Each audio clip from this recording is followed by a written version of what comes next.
البلوغ المبكر.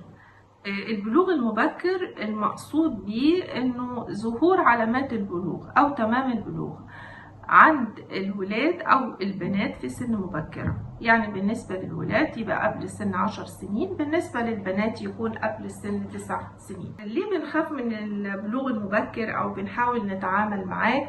لأن طبعا البلوغ معناه انه في فترة كده معينة، ممكن حتى الأهل في البيت يلاحظوا انه في زيادة ملحوظة في الطول سواء في البنت او الولد، ولكن دي بتبقى زيادة في مرحلة معينة وبعد كده بيتوقف النمو او بيكون معدل النمو ضعيف، او اقصد طبعا معدل النمو اللي هو زيادة الطول، وبالتالي الاطفال دول ممكن جدا يعانوا من قصر القامة. الحاجة التانية وهي العامل النفسي، يعني طفل او طفلة بالمحيطين بيها من الاطفال في نفس العمر سواء في المدرسة سواء في البيت او الاصدقاء او النادي او غيره، الطفل بيحس انه هو شكله مختلف عن الاطفال اللي من سنه، ممكن يتعرض للتنمر، ممكن هو نفسه يحس بعدم الثقة في نفسه لأنه مختلف عن اللي حواليه من نفس العمر. وبالتالي العامل النفسي مهم جدا، وأحيانا إحنا بنتدخل في مسألة البلوغ المبكر